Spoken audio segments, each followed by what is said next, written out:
The decision didn't arrive like a lightning strike. It took shape in irritations and late nights. He watched how the system punished seriousness and rewarded theater. He read the internal circulars about increased Western submarine activity, the warnings about NATO's provocations. And he remembered the shipyard workers' faces when a batch of bearings arrived with defects and the quota still had to be met. He wondered whether the ocean was a shield or a story the leadership told itself. The choice came down to a simple principle he couldn't say out loud: avoid catastrophe by ending the lie of perfection. If one side believed its boats couldn't be touched, mistakes would follow. He decided to send a method first. If it landed, he'd send substance. He understood the city was built for listening. Phones clicked. Stairwells carried sound. Apartment walls thinned at the worst moments. He started small. He swapped his commute path twice a week without reason. He changed where he bought matches so his routines wouldn't sketch a pattern. He learned to carry nothing he couldn't explain and to explain everything he carried. And he paid attention to how files moved when no one cared. The registry clerk loved a good stamp and hated incomplete signatures. A night shift at the copy room often ran out of toner around 1 in the morning. The janitor had keys that outranked managers. Then came the catalyst. A new directive required additional circulation of naval acoustic testing results to ensure procurement alignment. It widened his paper stream. He now saw cover sheets that listed file codes, trial designations, and recipients. He knew which safe held the originals and which deputy signed the release. He also knew the deputy golfed on Wednesdays. He started making notes that looked like reminders. File code, annex letter, date, yard. On a separate piece of paper, far from work, he rewrote them as a map. He traced how a hull became a test number and how that number tied to a frequency band. He saw it crystallize, the index to a library most sailors didn't know existed. The first whisper wasn't words. It was a decision to move one scrap of metadata out of a building without anyone noticing. A risk, but measured. If it got him caught, it would read like trivia. If it landed, it would tell someone where to look. He stood at his window and watched snow blow across a courtyard. He understood the odds. He also understood the cost of doing nothing. How do you whisper across oceans in a city built on listening? Very slowly, with a method, with the kind of patience only a man numbed by routine can endure. He closed a folder, locked a drawer, and walked into the corridor, another anonymous functionary carrying the names of sounds in his head. First contact, a dangerous hello. First contact kills more spies than greed or glory. He knew that. One wrong look, one extra turn on a staircase, and the city would close around him like a fist. So he didn't start with a meeting. He started with absence, no direct approach, no whispered name. He chose a passive signal, something so ordinary it would blend into Moscow's grey. He rehearsed for weeks, routes at dawn, routes at dusk. He walked alleys, counted lamp posts, timed crosswalk cycles. He learned which storefronts produced reflections he could use as mirrors and which only showed ghostly smears. He switched where he bought bread, and just as important, the brand of matches in his pocket. A small break in habit if someone ever looked too closely. He trimmed his keys down to what he could justify. Everything else lived in his head. The signal would live in a book, not a Russian one, not easily explained at a lecture. He settled on a foreign city guidebook, dog-eared, touristy, unthreatening. Inside the back cover, he would crease one corner twice and write a date that meant nothing to anyone but the person trained to see it. He'd leave it in a hotel lobby with a steady flow of foreigners and the kind of staff that turned over fast. The location had been chosen months earlier by people he'd never meet. He only had to do his part with no flourish. On the day, he walked in with a copy of Pravda under his arm and the guidebook tucked into the fold. He sat, ordered tea he didn't drink, and read an article he'd already memorized. When the teacup clinked down, he slid the guidebook into the magazine rack by the concierge, its spine facing left, another agreed sign.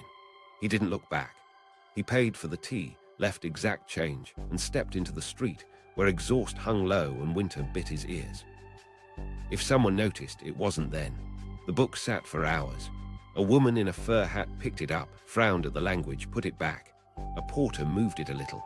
Then a man in a tired suit took it, leafed past the back cover too fast, and returned it upside down. That was the point. The signal wasn't the book. It was that someone else knew the book was the signal. 36 hours later, another copy of the same title appeared in a different rack across town, this one with a small dot in the publisher's logo. The door was open. CIA's Moscow rules weren't a slogan, they were survival. No meetings unless unavoidable. No pattern. Assume you are watched, even when you're sure you're not. An SRR kit, short-range radio masked as something trivial, might ride in a diplomat's briefcase, but in Moscow you didn't transmit if you could help it. You used signals, dead drops, brush passes so faint a camera wouldn't catch the exchange, and you stretched time. Everything took longer than feels sane, because speed looks like noise on a surveillance grid built to notice change.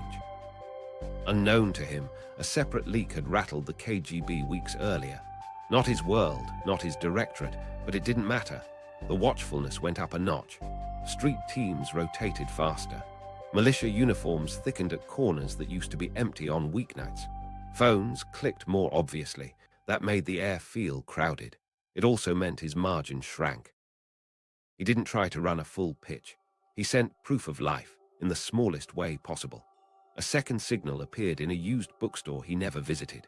A copy of a science journal with a pencil line under an article title that corresponded to a rendezvous window. He walked past that store 5 times over 2 days, never going in, always glancing just enough to see if the journal was still there. When it finally vanished, he slept for 3 hours like a man who'd been underwater. Then came the brush pass drill. He stood at a tram stop holding a folded newspaper with the weather page facing out. If a man with a blue scarf and no hat approached, he dropped the paper, stepped back, and the other would pick up what fell. Nothing fell the first 2 tries. The third time, on a morning with wet snow, a scarf appeared. He let the paper slip. A shoe stepped onto the edge, pinning it. Fingers slid underneath. The scarf moved on. He stayed a minute too long, then left, heart in his throat. When contact finally spoke to him, it wasn't a conversation.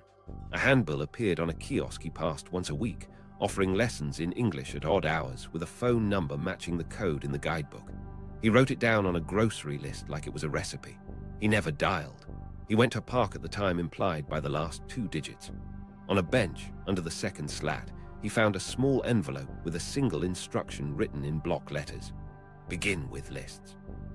That night, he walked the long way home. He swapped buses. He paused at a street repair where jackhammers chewed asphalt and trucks idled, drowning the city in a blanket of noise. He slipped the envelope into the lining of his coat under the racket. When he finally reached his apartment, his child asked why he worked nights. "The Navy wants more paper," he said, and felt the lie settle like dust on everything he loved. The next day, he didn't change everything. He moved one thing. He shifted his lunch by 10 minutes. He used a different stairwell. He left work with nothing on him but committed a new rule to memory: slow builds, passive signals, and patience as armor. The door was cracked. What he brought next would have to be undeniable. The first package, proof of life. Verification comes before trust. The instruction was clear: begin with lists, not secrets with headlines, not the crown jewels. Ordinary things that, stitched together, proved he could touch the vault without setting off alarms. He started with procurement notes. He copied cover sheets from a naval bureau circular that read like shopping lists, pump models by manufacturer, bearing suppliers with batch numbers, allowable vibration thresholds at rated loads. Dry language, but in the margins, a colonel had initialed a change, substituting a new bearing vendor for the next production lot of a fast attack class. He wrote the code and date. No photos yet. Memory first, then paper. At lunch, he stood in a queue with factory clerks and engineers, listening to jokes that weren't jokes about shortages. He took mental inventory: which plants were late, which shipped early, which got exemptions when they shouldn't. Back at his desk, in pencil on a pad he'd later burn, he drafted a table that looked like any other routing checklist, except its columns lined hull assignments to component swaps by month. He knew better than to carry that out. He waited for the copy room toner to thin after midnight, then made 2 light strikes on an innocuous memo. one that reprinted a standard format for sea trial summaries. The content meant nothing. The header meant everything. It showed who signed, who received, and the code for the annex that always traveled with it. He rolled the paper and slid it under his shirt cuff. He kept his sleeves down until he reached a stairwell drenched in the grind of a floor polisher. There, under the machine's howl, he tucked it into a thin envelope he'd sewn into his coat hem. The first drop was small by design.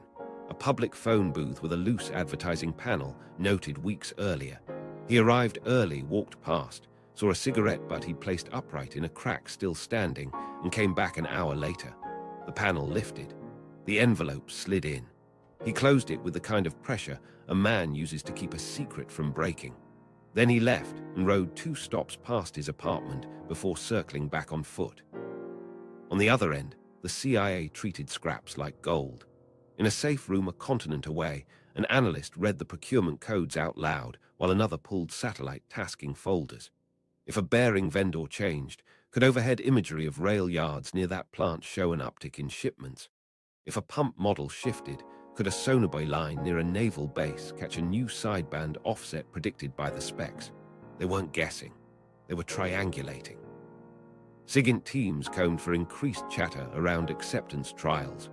A logistics officer flagged a rail consist that matched a part run heading north. The pieces clicked. The response came back the way it had to, almost invisible. A single pencil in a dead mailbox, nothing else. Not a message, a gesture. It said, "We have it, keep going." He found it before work, a grey morning trembling with the rattle of tramlines. He took the pencil like a man accepts a diagnosis, without changing his face.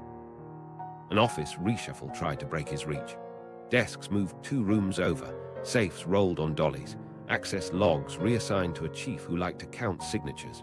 The test annexes he paged through now lived behind a second door with a clipboard that never left its nail. He adapted. Daytime swaps, nighttime copies. He volunteered to help clean the audit trail after the move. That gave him fingers on the ledger.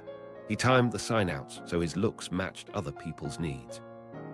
Buried inside the innocuous stack he'd assembled was what the Americans didn't know to ask for until they saw it, an index. Not a master list, a breadcrumb map. File codes for trial programs in the White Sea and Barents, cross-referenced with hull numbers, shipyard series, and variant identifiers, presented as distribution rosters. He didn't take the files. He took the keys to the hallway where the files lived. He photographed 3 pages in a bathroom with a window that opened onto an alley. The camera was no bigger than a cigarette pack. He developed nothing. He dropped the film in a paint can wired under a bridge rail at dawn, then walked away before the city fully woke. At Langley and Suitland and Norfolk, the index changed tempo. The library managers stopped wandering in the dark and started asking for volumes by name. They sent targeted tasking to SOSUS nodes aligned with Arctic exits where those hulls ran trials. Sonobuoy teams tuned to frequency bands hinted by the annex codes. NAVSEA analysts who treated harmonics like familial traits built tables that said, "If a Victor III from Severodvinsk with this pump shows up, expect these sidebands." When the recordings arrived, the matches weren't perfect. They were close enough to make the hair rise on the back of an analyst's neck. Tradecraft stayed dull on purpose. He didn't meet a handler. He found a matchbox with a notch in the 3rd strike pad that meant repeat location next week. Later, a hollow rock swapped into a construction lot near a tram depot, noise cover guaranteed by jackhammers at noon. He held his breath only when silence fell. Then the complication, an internal audit mandate triggered by a glitch elsewhere, crawled toward his corridor. Specialists began spot-checking file request patterns. A colleague returned from a meeting and never sat down again. His chair stayed empty, coat still on the hook. He felt heat hit the back of his neck. He cut volume, slowed cadence, and stripped his packages back to metadata, nothing that sang on its own. But the index had landed. Proof of life wasn't the pencil. It was the correlation spike on a spectrogram thousands of miles away. A faint tone at 33 Hz, logged at sea, now matched a line in a Soviet acceptance test summary nobody outside those ministries was supposed to read. The Americans didn't cheer. They updated a table and ordered more patience. He went home that night and washed his hands twice. He sat at the kitchen table while his child drew a boat with a big propeller. He didn't smile. He asked about homework. He looked at the clock. He felt the city listening through the walls and decided the next package would look as boring as humanly possible. The library of the deep, the index. An index doesn't look like power. It looks like a table of contents, dry codes, dates, recipients. But if the codes point to where sound becomes paper, it's a map to the vault.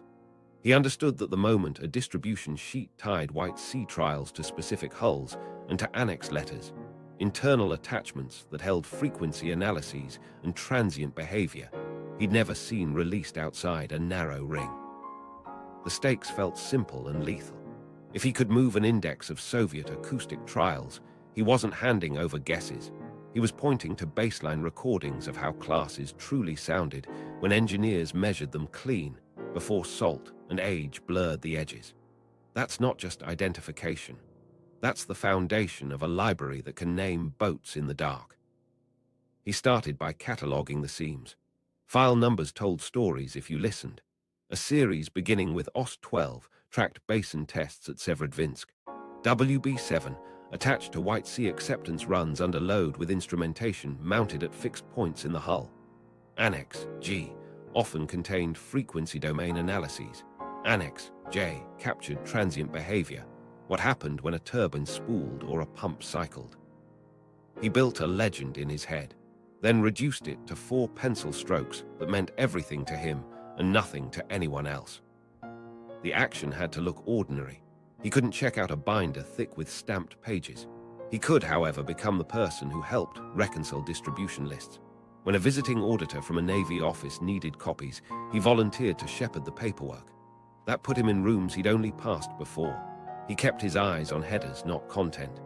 He skimmed abstracts for keywords, harmonics, sidebands, blade rate, cavitation onset. He copied metadata, not measurements, and photographed title pages that listed annex letters and print counts. A janitor's cart became cover. A stuck cabinet became a clock he worked against, palms damp while a latch refused to give. Bureaucratic sloppiness gave him breadcrumbs. A typist reused an older cover sheet with a previous distribution block still faintly visible beneath a fresh imprint. A clerk misstamped a date that told him which batch went to which yard. A handwritten note in a margin, Delta IV retrofitted pumps per Directive 178, linked a class to a component change. Each imperfection widened the picture. Back across the ocean, the impact came fast. The index landed in a windowless room where analysts pinned code series strips on a corkboard like a detective chart. White Sea trial codes clustered by month. Hull numbers aligned under shipyard runs. The Americans realized there wasn't just a stack of reports. There was a program, systematic, repeatable, with baselines that could be tracked over time. That meant they could do more than listen. They could anticipate. Targets shifted. SOSUS tasking focused on exit lanes during known trial periods. Patrol aircraft laid sonar lines tuned to bands flagged by Annex G references. A towed array team, briefed on expected transient behavior from Annex J, rode a throttle change into a clean capture of a turbine's third harmonic creep. When the spectrogram lit, someone clapped once and then apologized to the quiet. He still had to feed the map. Classification ring fences tightened around him. A new rule required co-signatures to access the very lists he needed. He wasn't going to get them, so he changed roles.